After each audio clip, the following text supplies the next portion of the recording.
Hey skiers, I'm Jeff from SkiEssentials.com. Welcome to our 2026 ski test. Today we're looking at this Blizzard Shiva 11.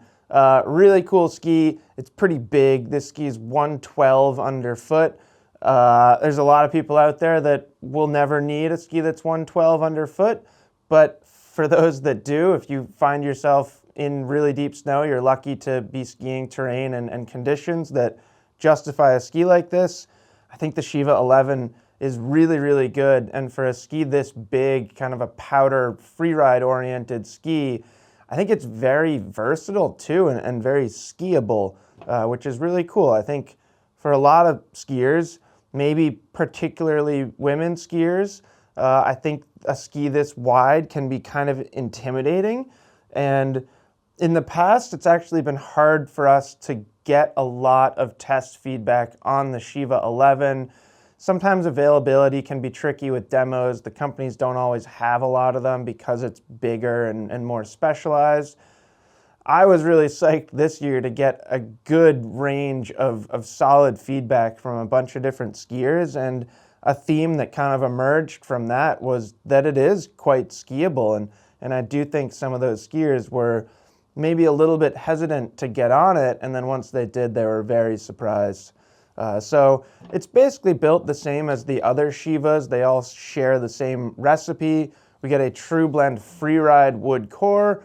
We've talked about it a lot, but Blizzard is one of the leaders in what they're doing with wood cores. They just laminate all these thin little strips in a longitudinal format, and they're able to control the flex pattern of a ski and the weight of a ski to such fine-tuned details that it's very impressive. And they even go as far as changing the wood core a little bit per length, which is kind of wild when you think about the production of skis. Just to add that big of a variable within a single production line is to me very impressive, and it's worth noting that Blizzard goes to that length.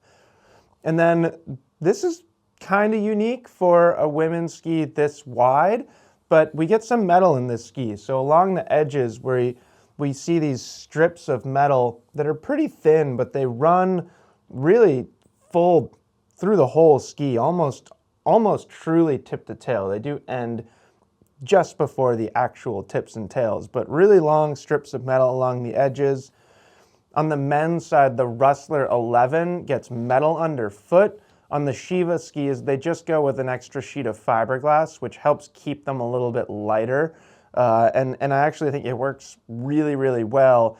And I do think it's interesting that you could just choose between the two, between Shiva and Rustler, kind of regardless of whether you're a male or a female, just based on whether you want that extra layer of metal or whether the lighter, more fiberglass-based ski is going to work for you.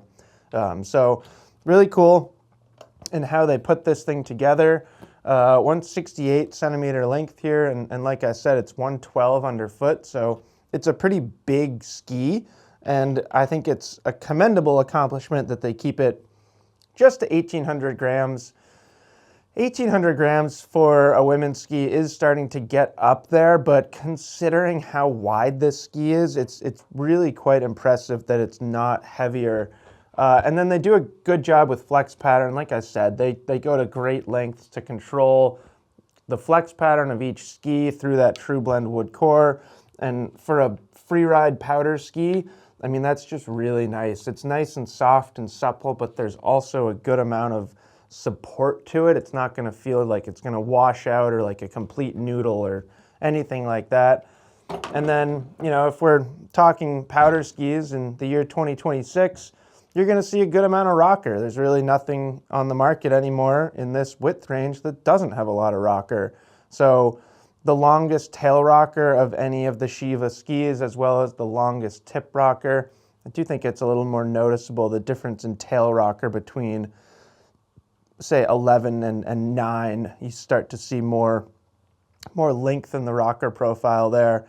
And that's about it. That's the recipe of the Shiva 11. I do think it's cool that it has a 16-meter turn radius, so sometimes really wide powder skis, they also get these really long turn radii, which just make the skis not quite as dynamic. They'll work really well in deep powder, but when you get outside of that, they're just not particularly fun or engaging.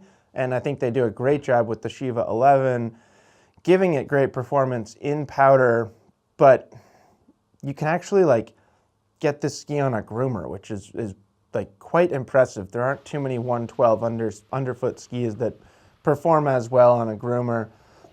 So like I kind of mentioned at the beginning of the video, there's plenty of skiers out there that never will really need a ski this wide, but if you do, I would strongly take a consideration of the Shiva 11 here.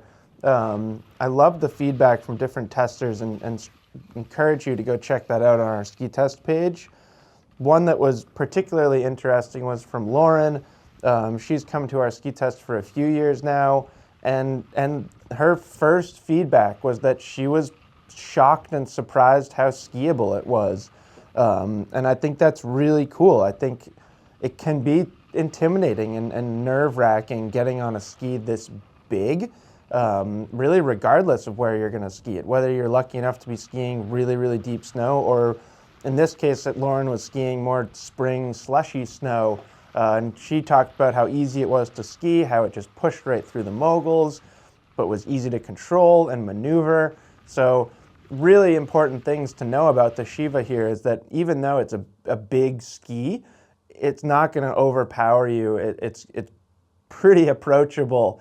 That said, I don't really see a great application for an intermediate with the Shiva 11, and that's just due to the width. If you're an intermediate skier and you're starting to get into deeper snow conditions and exploring off-piste terrain, generally it's actually better to go a little narrower because it's just going to be that much easier to kind of tip it on edge.